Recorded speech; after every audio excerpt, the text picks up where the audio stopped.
আসসালামু আলাইকুম। একটা রেসিপি নিয়ে চলে এসেছি পাও ভাজি। তার জন্য আলুটা আগে সিদ্ধ করে রেখেছিলাম, এবার ছুলে নেব।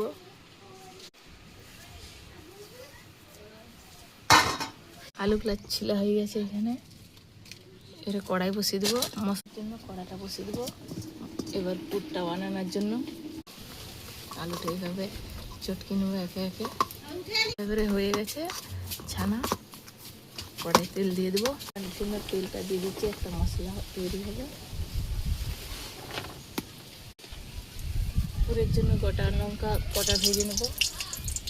ভাজা হয়ে গেছে, এবারে উঠে নেব। পেঁয়াজ বাটা দিয়ে দেবো।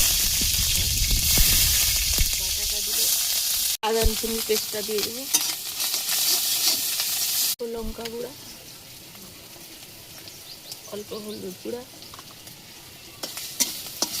ধনে গুঁড়ো করে রেখেছিলাম ভেজে, সেটা দিয়ে দিলাম। লঙ্কাটা আগে থেকে ভিজে রেখেছিলাম, ওই গুঁড়োটা দিয়ে দিলাম। ছুলে রেখেছিলাম, ওটা দিয়ে দিলাম মশলা বানাবার জন্য। পাও ভাজির জন্য আলুর পুরটা হয়ে গেছে, এবার উঠিয়ে নেব। জন্য এবার বেটারটা রেডি করব। অল্প বেসন দিয়ে দিলাম,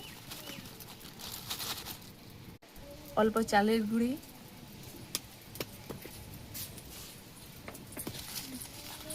অল্প কালো জিরে দিয়ে দিলাম। অল্প অল্প পানি দিয়ে বেটারটা রেডি করে নেব।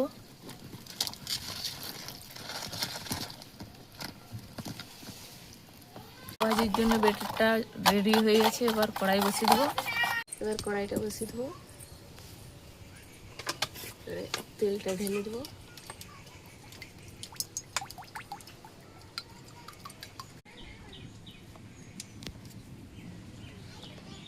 পাও ভাজির জন্য এবার বেটারটা রেডি করে নিচ্ছি। পাও ভাজির উপরে পুরটা, যে পুরটা বানিয়ে রেখেছিলাম ওটা দিয়ে দিলাম। ঠিক আছে, এইভাবে কেটে নেব। এইভাবে বেটারটা মাখিয়ে নিয়েছি। এটা হয়ে গেছে, এবার উঠে নিচ্ছি। পাও ভাজিটা হয়ে গেছে, কি সুন্দর হয়েছে। যে এইভাবে আপনারা বাড়িতে বানিয়ে খান, কিনে খাওয়া লাগবে না, এইভাবে বানাবেন। কত সুন্দর হয়েছে যে পাও ভাজিটা।